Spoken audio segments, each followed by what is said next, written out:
Olá a todos, sejam muito bem-vindos a mais uma aula da nossa Escola Bíblica Dominical. Como vocês têm acompanhado, nós temos tratado sobre cada um dos capítulos da Confissão de Fé de Westminster.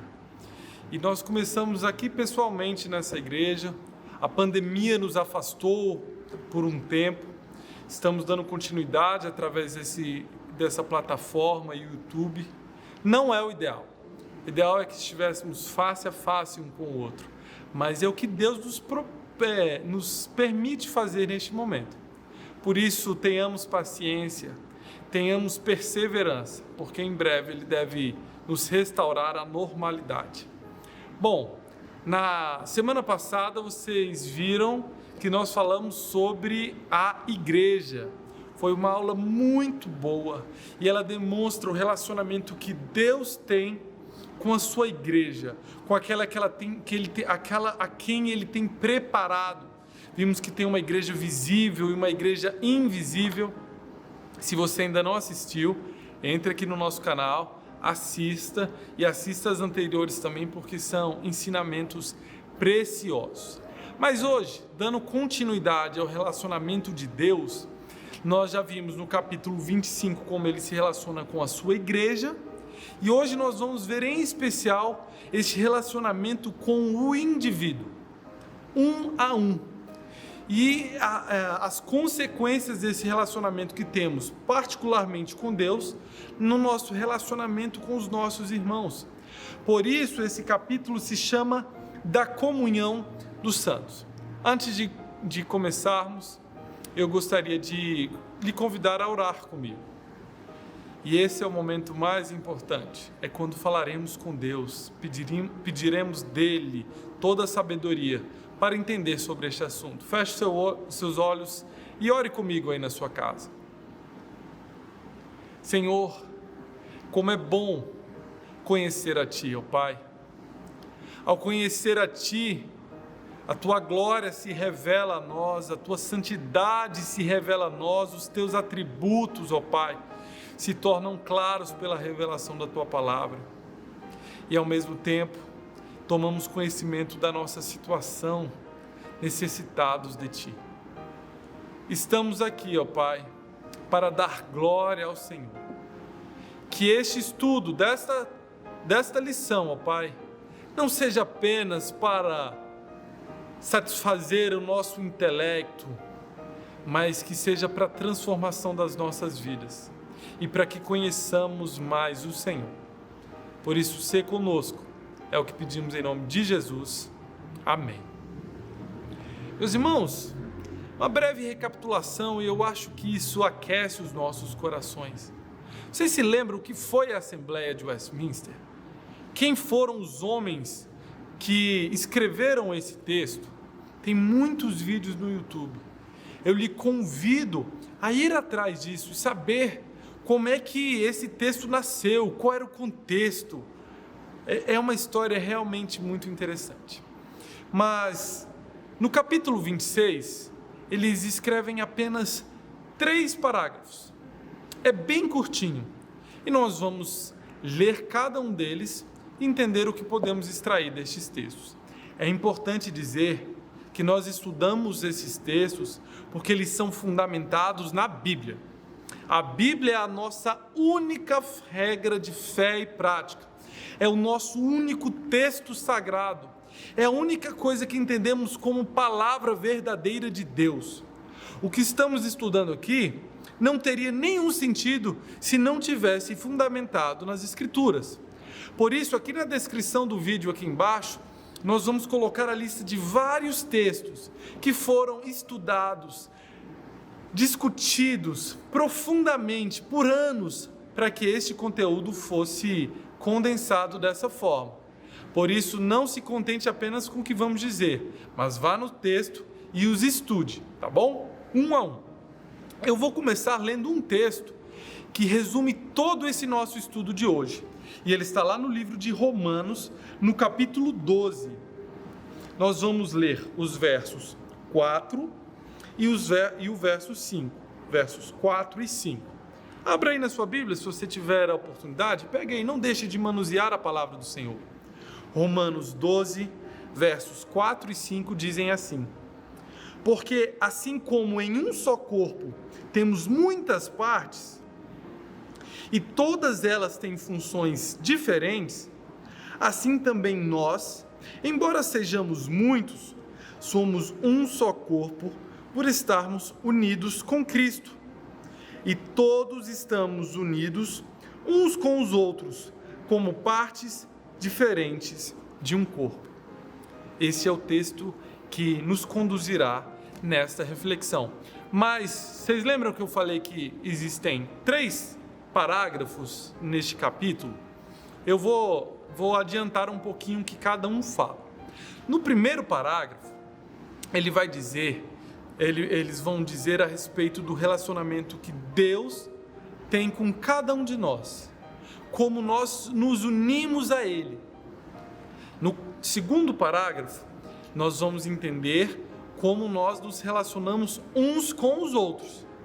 E ainda no terceiro e último parágrafo, nós vamos entender os limites desse relacionamento. Tudo bem? Então vamos lá. Primeiro parágrafo do capítulo 26 diz assim, é bem curto, acompanhe comigo. Vou pedir para colocar aqui na tela. Apareceu, né? Vamos lá. Todos os santos que pelo Espírito de Deus e pela fé estão unidos a Jesus Cristo, seu cabeça, têm comunhão com Ele em suas graças, nos seus sofrimentos, na sua morte, na sua ressurreição e na sua glória. Estando unidos uns aos outros no amor, eles participam dos mesmos dons e graça. Estão obrigados a cumprir os deveres públicos e particulares que contribuem para o seu mútuo proveito, tanto no homem interior como no exterior. Para entender essa lição, nós temos que usar uma ilustração. Um corpo humano. Imagina um corpo. Nós temos a cabeça, nós temos os olhos, nós temos o nariz, a boca, nós temos o ouvido, o coração, nós temos a pele que envolve todo o corpo, os ossos que lhe dão estrutura. Como vimos no texto de Romanos, o corpo é composto de muitas partes, mas cada uma delas tem funções diferentes. Mas existe uma parte que interpreta todos os nossos sentidos, tato, audição, olfato. Existe uma parte que dá estímulos para que os músculos se estendam ou se contraem, onde vários impulsos elétricos coordenam todo o nosso corpo. E é o nosso cérebro, é a nossa cabeça, onde a maior parte dos nossos sentidos estão posicionados. E nós estamos vendo, tanto pelo texto da Confissão de Fé de Westminster, no capítulo 26, quanto pelo texto de Romanos, que esse corpo, que é a igreja do Senhor, tem um cabeça, Jesus Cristo. É Ele que coordena todas as funções desse corpo. É Ele que dá sentido a todos os sentimentos desse corpo. Esse cabeça é Jesus. O corpo como um todo é a igreja. Mas hoje nós vamos ver que cada uma dessas partes está interligada com um propósito específico a este cabeça. Deus se relaciona conosco e nós fazemos parte desse corpo.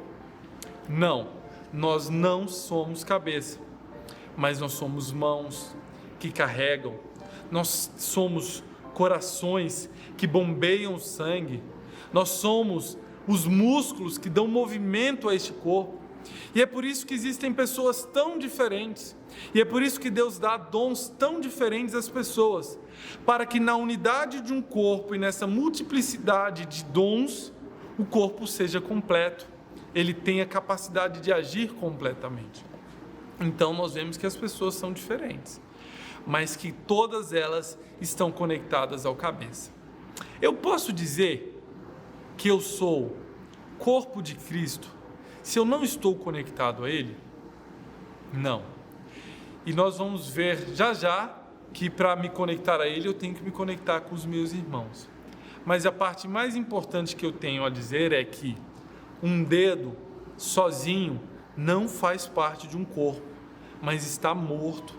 Se eu tiro esse dedo aqui desta mão, ele rapidamente morre. Se eu tiro qualquer parte do meu corpo, a morte. Por isso, nós precisamos estar inseridos nesse corpo de Cristo. E nós nos conectamos a Ele, de forma que a mão, ela é a mão do cabeça. Nós somos membros de Jesus. E por estarmos unidos a Ele, nós partilhamos de algumas coisas importantíssimas que esse texto nos traz. Sua graça, sofrimento, sua morte, sua ressurreição, sua glória. Olha, o que isso quer dizer? Você lembra de como eu e você estávamos? Condenados? Vocês lembram que pelo pacto das obras, e Deus diz, sede obedientes, fazer isto, e nós o traímos, e havia uma condenação para todo aquele que traísse, e por estarmos ali representados por Adão, aquela condenação recai sobre nós? Nós estávamos mortos. Isso é muito importante. Mas Cristo, Jesus, o próprio Deus, se faz homem e morre em nosso lugar. Porque estamos neste corpo de Cristo, temos este relacionamento individual com Ele, nós fazemos parte deste pacto de graça. Nós fazemos parte dessa escolha que Ele tem para conosco sem merecimento algum. E é isso que significa fazer parte da sua graça, é parte da sua salvação. Nós podemos dizer também que fizemos parte do seu sofrimento. Sim, Jesus, Ele vem e Ele desenvolve o seu ministério. Ele sofre amargamente enquanto aqui como homem, de forma que Ele compreende todas as nossas dores. Não existe dor que você possa estar sentindo, ou algum sentimento que possa tomar ao seu coração que Ele não conhece e que Ele não tenha participado. Nós com Ele participamos e Ele principalmente conosco participa de todos os sofrimentos possíveis. Mas não para por aí, nós partilhamos com Ele a sua morte. Sabe aquela condenação? Ela não foi expirada, ela não foi esquecida, ela foi cumprida. Quando Jesus sobe ao madeiro, quando Jesus se entrega naquele ato de tamanho amor, como partes de seu corpo, com Ele também fomos crucificados. Ele morre a nossa morte e nós morremos com Ele. Mas o seu ministério não termina com a morte. Ele ressurge, Ele é ressurreto, Ele ressuscita. E porque Ele morreu e ressuscitou, estando como partes desse corpo, eu e você com Ele também morremos, e com Ele também vencemos a morte e ressuscitamos, para uma vida eterna com Ele. Ali Jesus inaugura no seu ministério, na sua morte, na sua ressurreição, um tempo escatológico dos últimos tempos. Nós vamos ver isso ainda mais lá para frente. Mas com Ele já agora somos participantes de sua glória. É isso que significa estar em Cristo, sermos corpo de Cristo, é participarmos de todo esse processo maravilhoso de salvação que Ele desenvolve comigo e com você. Louvado seja o Senhor Jesus. Estamos unidos a este corpo e por isso fazemos parte dessa maravilhosa salvação. Meus irmãos, sermos convidados a sermos corpo de Cristo é um privilégio muito grande. Muito, muito, muito, muito grande. Porque é assim, e somente assim, que alcançamos a salvação. É importante dizermos que quando a gente pronuncia Deus está presente neste lugar. Deus não habita nessas cadeiras aqui da igreja, nesse templo que pode estar cheio ou vazio. Jesus, Ele habita no meu e no seu coração. Ele está em nós como nós estamos nele. Nós somos agora, sim, imagem e semelhança, não que havíamos deixado de ser, mas nós estamos pela santificação nos tornando cada vez mais como Ele. Quando dizemos que Deus está presente neste lugar, é porque nós, como santos do Senhor, como membros desse corpo do Senhor, estamos presentes aqui e Ele está em nós e nós estamos nele. Louvado seja o Senhor Jesus. Bom, meus irmãos, agora nós vamos continuar no segundo parágrafo deste capítulo, que diz assim: os santos são, pela profissão de fé, obrigados a manter santa sociedade e comunhão no culto de Deus e na realização de outros serviços espirituais que contribuam para a sua mútua edificação. Também é a obrigação deles socorrer uns aos outros em coisas materiais, de acordo com a sua capacidade e necessidade. Essa comunhão, conforme Deus oferecer ocasião, deve estender-se a todos aqueles que em qualquer lugar invocam o nome do Senhor Jesus. Bom, meus irmãos, nós entendemos que nós somos membros de um corpo cujo cabeça, o dono, é Jesus Cristo. Mas eu queria voltar nessa ilustração e te fazer uma pergunta. Este dedo bem aqui, como é que ele está conectado à cabeça? Através da mão. Está conectado através de braço, antebraço, ombro, pescoço. Se a gente for a um nível ainda mais profundo, cada átomo está conectado ao outro. Cada célula interage uma com a outra.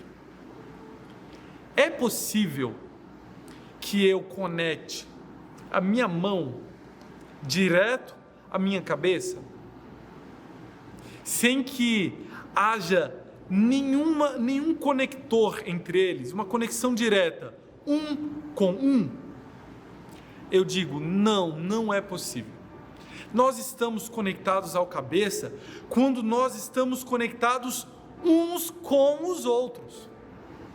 Olha, veja bem, a unha está conectada ao dedo, que se conecta à mão. E nós nos conectamos uns aos outros da mesma forma. O que nos une ao Senhor? O que rege o seu relacionamento com o Senhor Jesus Cristo? Não é o amor? Não é a graça? Quando eu digo que o que me une a Cristo é o seu amor, eu estou dizendo que o que me une ao corpo é o amor. Mas olha só, eu não estou conectado, por essa analogia, direto ao cabeça, mas eu estou aglomerado, cada membro com o seu membro auxiliar, com as suas células com células. E se o que me conecta a Cristo é o amor, e o amor é o que me conecta, célula com célula, é o que me conecta com os meus irmãos. Vocês lembram que um membro sozinho não está vivo? Um dedo sozinho arrancado de corpo não está vivo? Mas um membro também está conectado ao corpo. Se é por amor a Cristo, é por amor aos meus irmãos também.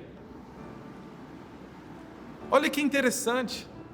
Por isso que eu não posso dizer que alguém está conectado com Cristo se ele não faz parte da comunhão dos santos, se ele não está reunido com outros irmãos, se ele não faz parte de um sistema onde as pessoas são diferentes, onde cada um tem o seu dom para que a obra seja realizada por completo.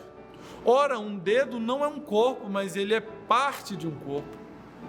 E ele só está vivo neste corpo. Vamos repetir isso muitas vezes para que fique claro. Por isso, meu irmão, se você não está na comunhão de uma igreja, olha, ou você está morto, ou você está quase morto. Preste bem atenção. Se você não está fazendo parte da comunhão de uma igreja, não precisa ser da IPLS, não precisa ser da Igreja Presbiteriana do Brasil, pode ser de qualquer igreja. Não estamos aqui para defender e nem acusar nenhuma denominação, tá bom? O que nós estamos aqui para dizer é que só está conectado verdadeiramente com Cristo aquele que está conectado em comunhão com os seus irmãos. Sim, às vezes o dedo se corta e aquilo causa dor no corpo inteiro. E às vezes a outra mão fala assim: por que eu tenho que partilhar daquela dor com aquele irmão? Eu estou perfeito, em perfeito estado. Olha, isso não é pensamento de corpo. Nós somos chamados a compartilhar de todos os sentimentos. E é com essa analogia que nós entendemos quão importante é a comunhão. Eu estou agora, nesse momento, com esse pé aqui engessado, fiz uma cirurgia. Mas o meu corpo inteiro dói, porque a perna esquerda está tendo que suportar todo o peso do meu corpo. Quando eu estou com as muletas, as minhas axilas têm que suportar o peso do meu corpo também. Ora, por que eu tenho que suportar se a cirurgia foi feita apenas no pé direito? Eu tenho que fazer isso porque se eu não fizer, aquela perna morrerá e todo o corpo suportará aquela perda. É importante que vivamos sempre em comunhão uns com os outros. E meus irmãos, não sou eu que estou dizendo isso, é a palavra do Senhor, é a recomendação do Senhor. Que corpo comemora a perda de um membro? Olha, a gente comemora quando um vírus é extraído, quando uma bactéria é derrotada. Existem algumas coisas que às vezes adentram no corpo e que não fazem parte dele. E aí sim nós precisamos expelir. Mas aquele que faz parte do corpo, ele é necessário porque ele exerce uma função específica ali dentro. Isso é o ensinamento do Senhor para nós, tá bom? E aí, dessa forma e com essa compreensão, eu chego a uma conclusão. Eu tenho que fazer tudo o que tiver ao meu alcance pelo bem daquele que faz parte do mesmo corpo que eu.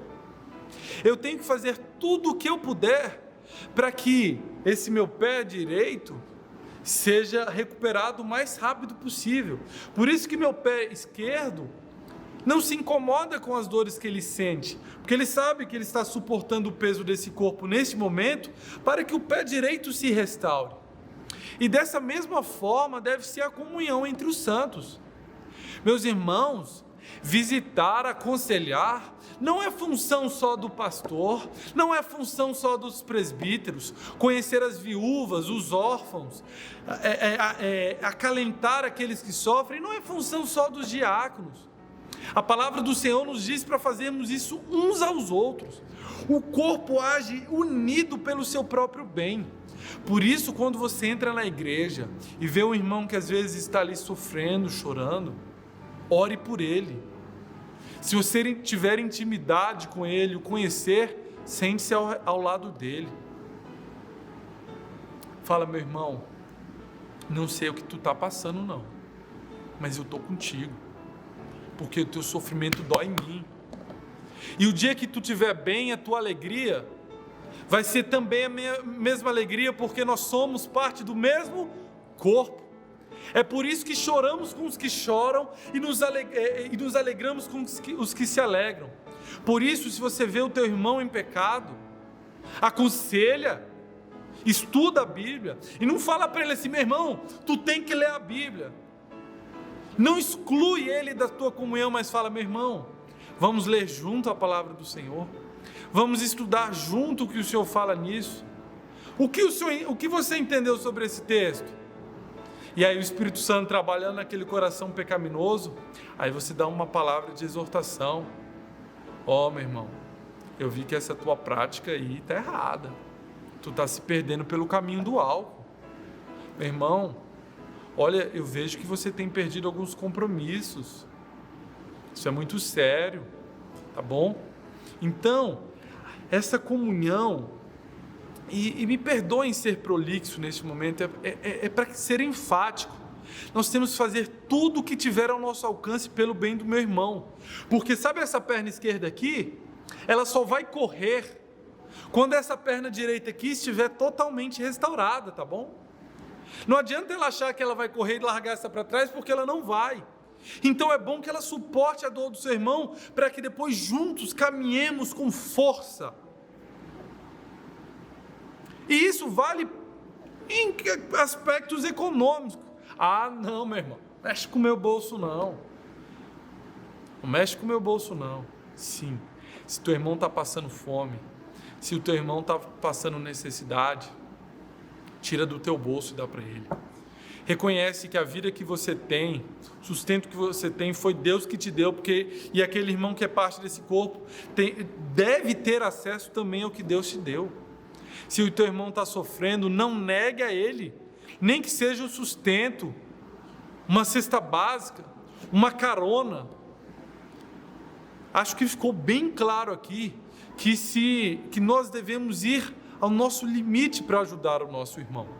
Nós vamos ver no próximo capítulo que isso tem limite, sim, tá? Nós vamos estabelecer alguns protocolos. Mas, a princípio, o que precisa ficar claro aqui é: nós temos, como indivíduos, comunhão com cabeça. Mas essa comunhão se dá em um corpo, célula com célula, membro com membro, sistemas com sistemas, até que o corpo inteiro seja formado. O que nós precisamos entender até aqui é que o mal-estar de um membro afeta todos os demais, e por isso, nessa união sagrada, devemos fazer o que tiver ao nosso alcance pelo bem dos nossos irmãos em corpo. Tudo bem? Mas vamos agora para o terceiro e último parágrafo deste capítulo, e eu gosto de entendê-lo como um limite. Não vamos pôr limite, não. Vamos colocar como o bom senso desse relacionamento. Acho que bom senso é uma palavra bastante inteligente para esse terceiro parágrafo, que diz assim, acompanhem comigo, vai aparecer aqui na tela. A comunhão que os santos têm com Cristo não os torna de modo algum participantes da substância da sua divindade, nem iguais a Cristo em qualquer sentido. Afirmar uma outra coisa é coisa de ímpio, é blasfêmia, tá? A comunhão que os santos mantêm entre si não tira ou infringe o direito da pessoa ou título de posse aos próprios bens e possessões. Bom, ele estabelece dois limites aqui. O primeiro limite da primeira parte e o segundo é o limite da segunda parte. Ora, se estamos com Cristo, ligados a Cristo, e Cristo é Deus, Cristo é todo santo, é todo poder, é toda a vida, logo eu e você somos Deus, somos todo poder, somos toda a vida? Não! Quem disser uma coisa dessa está blasfemando contra o Senhor. Nós estamos unidos a Ele numa união milagrosa. Essa palavra existe? Milagrosa. Pronto, bem melhor. Ele continua sendo Deus. O nosso pecado não corrompe a sua santidade, mas nós também não fazemos parte da sua substância divina. Ele continua sendo Deus, ele continua sendo Criador, e nós continuamos sendo homens, nós continuamos sendo criaturas. Ele continua sendo Rei e Senhor, e nós continuamos sendo servos, escravos, que amam seu Senhor. O homem não é Deus, o homem não é dono de toda a vontade, o homem não é cabeça, o homem tem uma função, o homem é ferramenta. Não confundam estar no mesmo corpo com sermos a mesma coisa. Deus, ele é uma só substância com Cristo e é de uma só substância com o Espírito Santo. Ele é Deus trino e ele é Deus uno. E é uma relação grandiosa demais para que possamos compreender. Nós sabemos que eles são 3 e são um, da mesma substância, eternamente existentes, tá? Não foram criados, são eternamente gerados, sempre existiram. Nós não. Se coloque no seu lugar. Não tente se igualar em divindade com Cristo, porque nós jamais deixaremos de ser sua criatura. Nós temos alguns atributos que são semelhantes a eles, são compartilhados com eles. Nós podemos, por exemplo, buscar a verdade, a santidade. Nós podemos amar, não é mesmo? Mas o amor que nós temos é o mesmo amor de Deus. Eu digo que ele tem características semelhantes, mas ao mesmo tempo ele é infinitamente distante e diferente. Ele é todo amor e nós somos semelhança desse amor, tá bom? Então esse é o primeiro limite que os nossos irmãos compreendem para esse texto, que participamos do mesmo corpo, mas não somos da mesma substância, somos criados por ele. E o segundo aspecto vai impor bom senso, como dissemos, e limites a essa segunda parte, que é a parte do relacionamento entre os nossos irmãos. Vamos ler de novo aqui o que ele diz? Olha, a comunhão que os santos mantêm entre si não tira ou infringe o direito da pessoa ou o título de posse aos próprios bens e possessões. O que isso quer dizer? Olha, eu sou a mesma participante do mesmo corpo que o meu irmão. Logo, o que é dele é meu. A casa dele é minha. Eu vou deixar que ele trabalhe. Vou me mudar para a casa dele. Eu vou ficar tranquilo. Ele está trabalhando, eu vou ficar na minha. Ele tem que me sustentar. Ele tem que me ajudar. Não vou comprar um carro. Ele tem carro, para que eu preciso ter carro? Ora, vai trabalhar preguiçoso. Nós fazemos parte do mesmo corpo e trabalhamos em unidade, sem infringir ou invadir a privacidade do meu irmão. Se ele trabalhou e comprou uma casa confortável, que ele usufrua desse bem. Quando você estiver passando por uma necessidade, que ele te ajude, mas que isso não sirva de motivo para que você vá lá invadir a propriedade privada do teu irmão. Enquanto viventes nessa terra, nós temos as nossas particularidades. Tudo bem? Então, quando ele diz aqui, não tira os direitos da pessoa, você não vai descumprir com a vontade do seu irmão, com o seu descanso, por exemplo. Você não vai pegar o teu celular e ficar perturbando o teu irmão também, porque você tem que respeitá-lo, tá bom? Como membros do mesmo corpo, nós temos limites. Esse dedo não vai para trás. Se ele for, ele quebra. Nós devemos respeitar os limites desse relacionamento. Ele diz aqui, não tira o direito aos seus títulos de posse ou aos próprios bens e possessões. Logo, compartilhamos este corpo, mas você tem que trabalhar. Você tem que ter o seu sustento.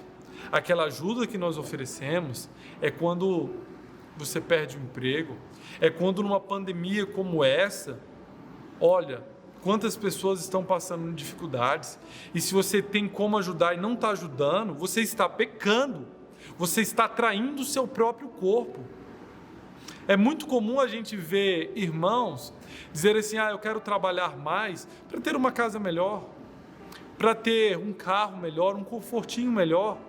E se isso não interferir diretamente no seu relacionamento com Deus, não tomar o lugar de Deus, você continuar se dedicando a Deus e Deus te der força para isso, vá atrás, porque isso é bênção para a sua vida, tá bom? Isso aí não tem problema nenhum. Mas é importante dizer também, eu estou trabalhando para que Deus me use como ferramenta para abençoar o meu irmão. Ora, temos vivido isso, um pastor aqui de Brasília está se planejando para um projeto missionário, plantação de uma igreja no Panamá. Irmãos têm se reunido para fazer exames de sangue, ajudá-lo financeiramente. Isso é louvável diante do Senhor. Olha, Deus o deu o dom de pregar, de estar em tribos indígenas. Esse pastor em questão que estamos falando ficou entre... esqueci o nome da tribo agora. Por anos traduzindo a palavra ali. Deus deu a ele esse dom que não deu a mim. Mas se Ele me deu uma condição financeira de ajudá-lo, eu devo fazer isso. Tá bom? Mas os nossos irmãos não podem também usar isso para invadir a privacidade, tomar posse do que é do seu irmão. Nós devemos buscar de Deus o sustento, a força e a direção. Tá bom? Nós vivemos em comunhão, socorremos uns aos outros, mas vamos ter bom senso, né, meus irmãos? Bom, o nosso estudo termina por aqui. Não é o estudo completo da confissão, temos muita coisa para ver anteriormente, nós ainda temos alguns capítulos que virão depois. Ainda sobre o capítulo 26, se a gente tivesse dias, ou quem sabe um semestre inteiro, poderíamos entrar em aspectos cada vez mais profundos sobre esse texto, poderíamos fazer a interpretação dos textos bíblicos que deram origem a esse texto. Isso aqui é um resuminho, isso aqui é um panorama, mas eu convido você, no seio da sua casa, com seus familiares ou na sua devocional diária, abrir cada um dos textos e conferir se o que estamos dizendo é verdade. Afinal, a verdade está contida nas Escrituras. Tudo bem? Faça isso e viverás. Isso é um ato de prudência. Então, que esse estudo sirva para nortear um conhecimento e que a palavra sirva para fundamentar isso em sua vida. Esperamos você na semana que vem, onde trataremos sobre os sacramentos, que é uma das bênçãos de vivermos em comunhão, é um dos motivos que nós temos para congregarmos em uma igreja. E eu queria te desafiar a isso, meu irmão. Se você sofreu no passado, relacionamento com pessoas difíceis, se você foi humilhado numa igreja, se você foi expulso injustamente de uma igreja, não desista, não morra sozinho, faça parte deste corpo, conecte-se a uma igreja. Bom, isso é mandamento divino. Eu vou concluir lendo o texto que lemos na abertura, e que ele faça cada vez mais e mais sentido às nossas vidas. E em seguida eu oro encerrando a nossa aula. Romanos 12, versos 4 e 5 diz assim: porque assim como em um só corpo temos muitas partes, e todas elas têm funções diferentes, assim também nós, embora sejamos muitos, somos um só corpo por estarmos unidos com Cristo. E todos estamos unidos uns com os outros, como partes diferentes de um só corpo. Senhor, ajuda-nos a viver conforme a Tua palavra. Ajuda-nos, ó Pai, a sermos partes ativas desse corpo. Capacita-nos para amarmos os nossos irmãos. Que o amor que nos une a Ti seja o mesmo que nos une aos nossos irmãos. Que possamos ter os nossos olhos abertos para enxergar a necessidade do meu próximo, para termos compaixão deles. Dá-nos a palavra de sabedoria e instrução para instruí-los, para exortar, porque a Tua palavra é poderosa para isso. Que possamos, ó Pai, não sermos apenas crentes que demandam, mas crentes que participam dessa comunhão. Ó Deus, muito obrigado por ser cabeça deste corpo e nos darmos o privilégio de fazermos parte deste corpo. E que esta palavra transforme os nossos relacionamentos com os nossos irmãos. Em especial, eu peço, Senhor, que cure os corações feridos de pessoas, ó Pai, que se desligaram de igrejas por qualquer motivo que seja, ó Pai. Precisamos estar em comunhão não só com o Senhor, mas com os nossos irmãos para que tenhamos vida. Por isso, se o nosso irmão já morreu por esse afastamento, ressuscita-o e transplanta-o ao seio da sua igreja, ó Pai. Que ele faça parte dessa comunhão dos santos. E que possamos olhar com olhar de misericórdia aos nossos irmãos. Entendermos que só estamos vivos se estamos juntos com os nossos irmãos e com o Senhor. Guarda essa palavra em nosso coração, em nossos corações. É o que pedimos em nome de Jesus. Amém. Até semana que vem, meus irmãos.